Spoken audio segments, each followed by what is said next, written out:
So you were kind of harsh on Corey Lewandowski yesterday after he got fired. You put out this this tweet which said, "Hey Corey, I hear Breitbart is hiring."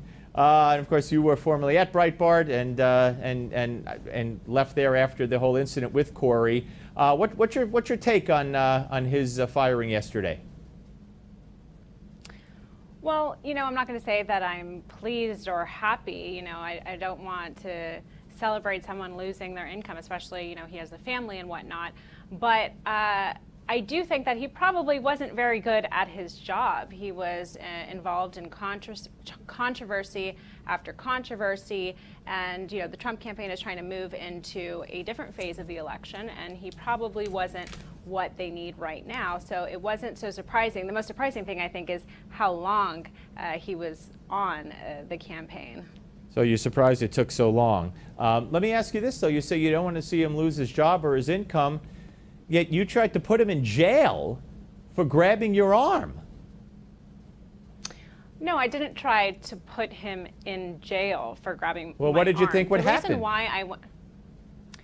reason why I went to the police is that there was a lot of misinformation, and the Trump campaign, of course, was denying that it happened. Corey said that I was delusional, that he never touched my arm. There were conspiracies that there were no bruises, that this whole thing was just this big hoax. So the reason why I had to go to the police was to get someone who was an outsider, who was objective, to look at the information and kind of get the videos of what happened, get the pictures of my arm.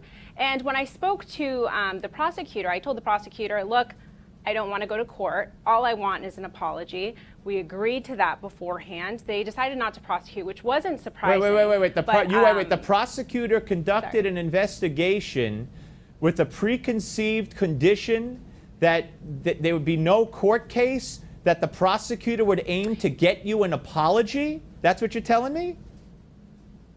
Yeah, that's not news. I mean, this is something that I had spoken about before during the whole. I know you wanted an apology.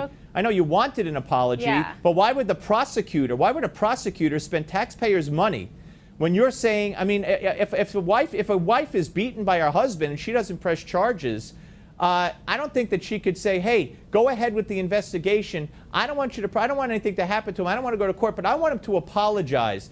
I don't think it works that way. So who was the prosecutor that agreed to this?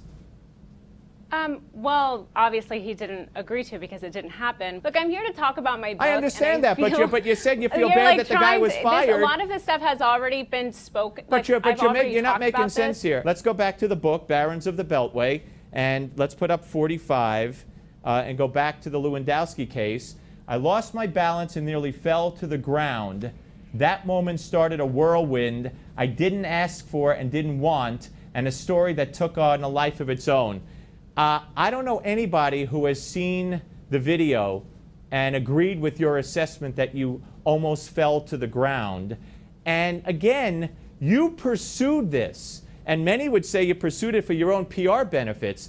It didn't take on a life of its own. It took on a life of its own because you went to the authorities, you went to the police. I did two interviews on TV right after it happened. If I really wanted to do, use this to my benefit, there were tons and tons of opportunities for me to do that, and I didn't.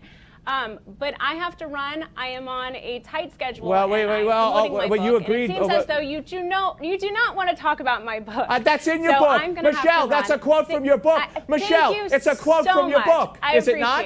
Is it not a quote from your book? That's not from my book. It's not from your book. I wrote my book and finished my book a year ago. Oh, that's not from my book. Okay. Anyways, thank you so much. I hope you have a wonderful day.